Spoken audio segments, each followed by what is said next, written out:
beberapa di antara Anda merasa tidak patut menerima kesembuhan karena Anda merasa bahwa Anda sudah menyakiti Tuhan. Mungkin Anda merasa bahwa orang Kristen kan harusnya cari pribadi Tuhan, bukan cari mujizat dan berkatnya. Mungkin beberapa di antara Anda merasa nggak patut berdoa minta mujizat karena mungkin Anda merasa bahwa aku ini bukan orang Kristen yang pelayanan, yang kebaktian, yang taat sama Tuhan. Aku ini merasa bahwa aku ini masih separuh-separuh sama Tuhan. Lalu Anda merasa bahwa hari ini ketika Anda berdoa minta mujizat, Anda merasa bahwa Anda nggak patut. Atau beberapa di antara Anda merasa nggak patut menerima kesembuhan. Anda berpikir bahwa mungkin ini adalah hukuman Tuhan bagiku lewat sakit penyakit ini. Atau beberapa di antara Anda berkata bahwa aku merasa nggak patut berdoa minta mujizatnya karena yang aku minta ini terlalu besar dan terlalu mustahil. Mungkin sebaiknya aku tahu diri dan menerima keadaan sebagaimana adanya. Shalom Bapak Ibu semua, senang bisa ada di tempat ini kembali di dalam Healing Room. Hari ini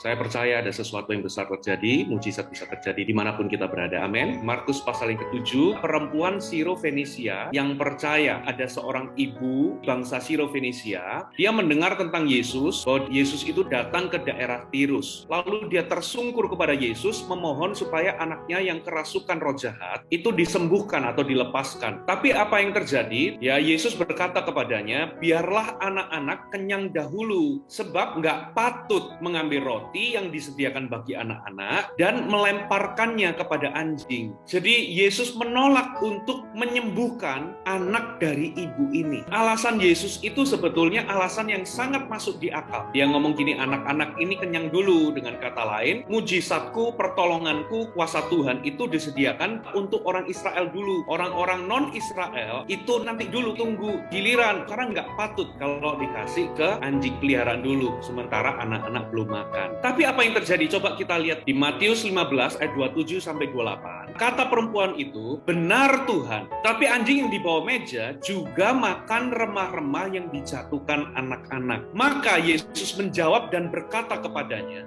hai ibu, besar imanmu, maka jadilah kepadamu seperti yang kau kehendaki. Dan seketika itu juga anaknya sembuh. Saudara, remah-remah yang dimaksud di sini, orang Israel itu punya adat atau kebiasaan, kalau mereka itu makan roti, ada semacam menteganya. Untuk mengoleskan itu, biasanya mereka akan mengambil satu roti yang sama utuhnya, lalu roti yang utuh itu dijadikan alat untuk mengoleskan mentega kepada roti yang utuh satunya lagi. Jadi bukan serpian-serpian. Nah, roti yang untuk mengoleskan itu biasanya akan dilempar kepada anjing, binatang peliharaan, atau dibuang. Nah, itulah yang orang Israel katakan sebagai remah-remah. Jadi ketika perempuan ini ngomong benar Tuhan, dia itu sedang ngomong gini, benar Tuhan, aku ini nggak patut. Tapi sekalipun aku nggak patut, sekalipun aku ini orang di luar Israel, tapi dia tetap percaya mujizat dia bisa dapatkan. Perkataan perempuan ini dianggap Yesus sebagai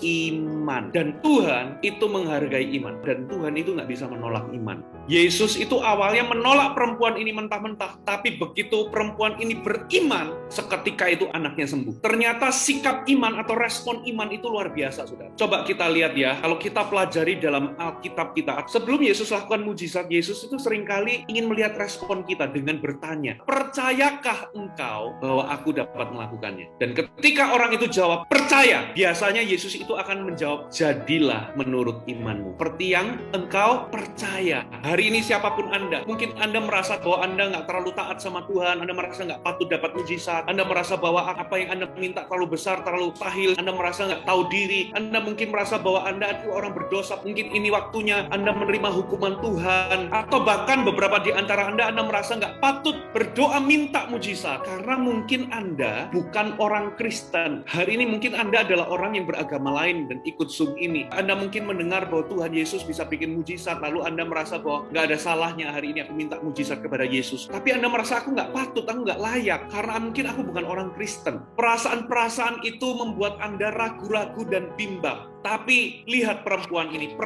ini, sekalipun perempuan ini sadar bahwa dia nggak patut, tapi dia tetap percaya dia bisa dapat mujizat. Makanya Yesus ngomong, besar imanmu, jadilah seperti yang kau kehendaki. Karena kata-katamu ini, anakmu sembuh. Hari ini, izinkan hari ini saya menjadi penyambung lidahnya Yesus. Siapapun Anda, apapun penyakit Anda, bisakah Anda dengan segenap hati Anda berkata, Yesus, aku percaya kau sanggup lakukan mujizat. Aku percaya mujizat masih ada bagiku. Kalau Anda bisa berkata seperti itu dengan segenap hatimu, bukan kepada hamba Tuhan, bukan kepada saya, tapi kepada Tuhan. Aku percaya apapun kondisiku, jadilah sesuai dengan imanmu. Tuhan melihat iman. Sekian firman Tuhan. Mari kita berdoa ya. Dimanapun Anda berada, bawa sakit penyakitmu di hadapan Tuhan. Katakan, Tuhan, aku percaya. Sekalipun aku merasa nggak patut, sekalipun aku merasa tidak layak, Tuhan, hari ini aku datang apa adanya kepadamu. Aku bersandar kepada kebesaran-Mu. Aku bersandar kepada kuasa-Mu. Yesus, aku percaya. Aku percaya, Tuhan. Aku percaya bahwa Engkau sanggup.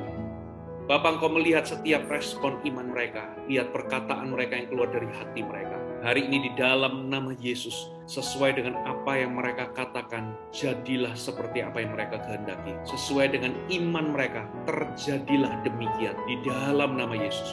Mujizat terjadi sekarang dalam nama Yesus. Itu sebabnya hari ini aku mengikat setiap roh jahat, roh penyakit, setiap roh kelemahan tubuh dalam bentuk dan macam apapun. Aku mengikatmu, kami mengikatmu dalam nama Yesus. Kami perintahkan, pergi, pergi dalam nama Yesus. Pergi, pergi dalam nama Yesus. Kamu pergi dalam nama Yesus. Dan hari ini dimanapun mereka berada, kami alirkan kuasa kesembuhan. Kami alirkan kuasa mujizat Tuhan yang kreatif terjadi sekarang. Jadilah sembuh dalam nama Yesus. Jadilah pulih dalam nama Yesus. Jadilah sehat. Jadilah mujizat sekarang juga. Terima dalam nama Yesus.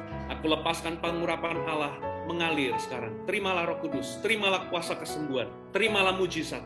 I release it in Jesus' name. Terima dalam nama Yesus. Terima kasih Bapa. Semua virus, semua bakteri, segala bentuk penyakit yang menyerang tubuh, kami perintahkan itu semua pergi dalam nama Yesus. Hari ini setiap organ-organ tubuh yang tidak bekerja dengan sempurna, seluruh sistem syaraf, kerja otak di dalam nama Yesus, kerja otot, kerja dari jantung, organ ginjal dalam nama Yesus, paru-paru, semuanya di dalam nama Yesus. Anda bisa pegang di tempat organ-organ Anda, jadilah sembuh dalam nama Yesus. Pankreas yang rusak, jadilah sembuh. Penyakit-penyakit keturunan, penyakit jantung, penyakit darah tinggi, penyakit diabetes, semua kutuk keturunan, I break it now in Jesus' name.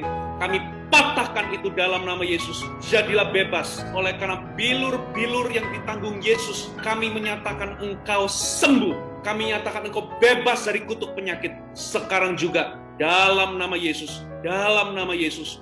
I release it in Jesus' name. In Jesus' name, in Jesus' name. Dalam nama Yesus.